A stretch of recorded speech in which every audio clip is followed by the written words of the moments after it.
Hey guys, Jim Bone here. Welcome to Tems 303. And I wanted to show you a short video. I'm going to try to do this each week to start off your week. I will post most all the assignments on Sundays, and they would be due the following Sunday.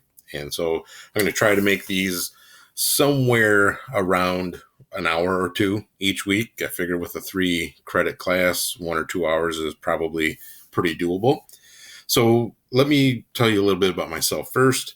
I've been teaching for over 27 years. I've taught everything from third graders up to people who were over 60. Been in the teaching of computers or computer sciences, computer applications, whatever you want to call it, depending on what decade you're in. Been doing that also since the days of the dot matrix printers, and try to keep up on as much of that as you can with technology. Been married for over 20 or almost 25 years, 3 kids, 5 grandkids, all that good stuff. So what I wanted to do really, besides introducing myself and kind of getting a face with everybody here, is taking you through the Canvas here. I'm just going to let you know Canvas is not my favorite tool. In the 2-3 times that I've taught this class before this one, I've actually pulled the whole class off of Canvas and put it into Google Classroom. I think it's a much more user-friendly application, but I was told this time that I can't do that, so I had to leave pretty much everything in Canvas. We are going to go out to Google Classroom and make sure that everyone's familiar with it. I would think that by now, many of you probably used it in your own school settings, your own high school settings when you were in, as a K-12 student. But if you haven't, I want to make sure that you've seen it. Also, I think you need to see it from a teacher's end of it.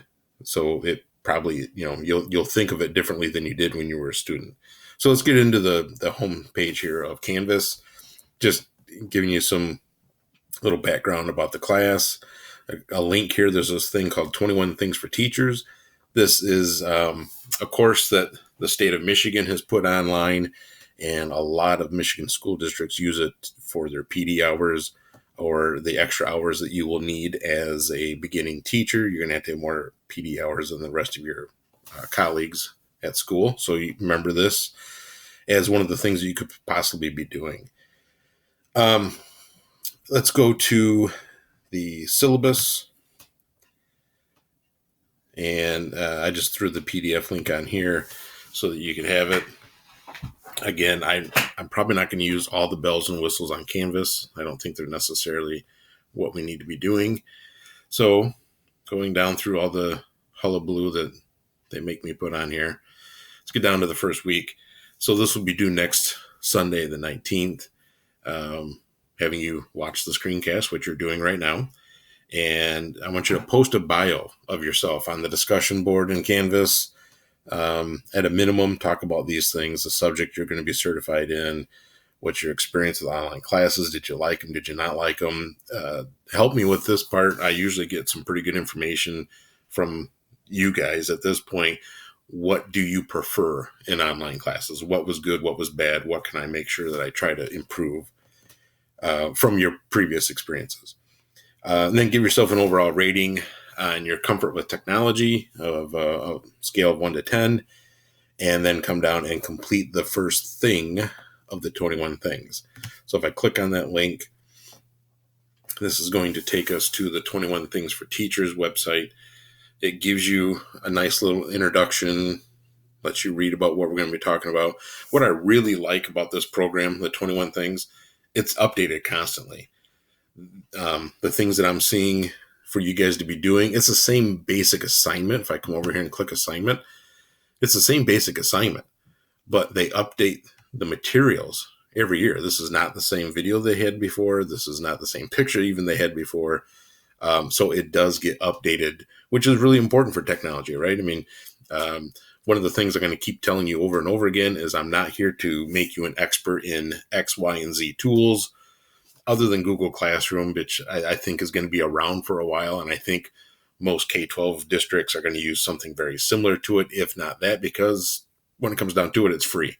So that's right in the K-12 price range.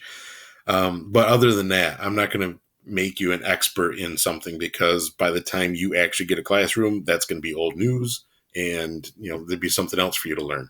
So what I want to teach you is how to possibly use technology in its best way. Technology for technology's sake is one of the most dangerous things we can do. So I'm not the guy that's going to tell you that technology is going to fix all the answers or fix all the problems in your classroom. It could actually make more problems very easily, and especially for a new teacher. Students are going to try to get around a lot of things by using technology. So it can be as much of a hassle or more of a hassle than it can be a help if we don't use it correctly. So this is what you're going to be reading. And again, you come over here and you click on assignment. You just do what it asks you to do and then upload that back into Canvas. Each time at the bottom, if you see down here, number 3, it says take this short survey. This really is kind of important if you would do it. It's very short. And I know that it seems like I'm doing this every week, but this is how 21 Things gets its funding. It really is just showing what's the traffic. So if you could just do that each time, it shows that there's lots of traffic, so they continue to fund it, so they can continue to update it, and so on and so on. So that's your assignment for the first week here, is to do that. Other than that, getting back into unexpected error. Well, that's fun. So other parts of the syllabus here, I got to take the long way around. Been having a lot of issues today with technology, which may very well be due to our ice storm that we've had and we're still suffering through. So that's always another thing too. If you have a big chunk of technology set up for your classroom, ready to go, make sure there's a plan B. Always make sure there's a plan B. Because for one thing, other than it not working, remember that if you have to have a substitute, maybe you get sick 4 o'clock in the morning and you've got to call in a sub, most of your subs you're not going to be able to just pick up on the technology where you left off. So always have some sort of plan B. So getting back to the syllabus, clicking on the PDF, scroll back down to where we were. It really is just showing you more of what we're going to be doing. Now, next week, we're going to be doing something with Google Classroom. This is where I'm going to want you to actually make a Google account. I'll talk to you more about that next week. Not a big deal. But takes us all the way down to the end. You're going to be doing a lesson plan, in the end, incorporating quite a bit of technology. Now, this is not to tell you that I want always for you to have a ton of technology every day. But of course, since this is a technology class, I'm going to ask you to make a lesson plan that is pretty technology intensive. And it'll incorporate just a lot of the things that we learned throughout the term. And you pick the stuff that you think works for you, works for your class, works for your personality, works for the students that are going to be in front of you. And then show me a lesson plan that uses those. Okay. So that's the big thing that we're working on in this term. I wanted to keep this fairly short, fairly simple. Hopefully, as you can read a few times that I put in here, this is just going to be something. Hopefully this is not the class that you dread having.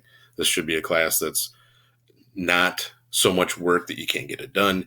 It should be something that makes you learn some new things, maybe brush up on some things, but really just should be something that we can communicate back and forth. If you have questions, ask me questions. If other people in the class can answer questions, we'll try to put things in discussion boards so that we can have more of a class atmosphere. I know there's only a few of you in here, but we can all learn from each other. I'm going to learn from you guys at least as much as you learn from me. So that's all I have for you this week, and I will talk to you next week. Thanks.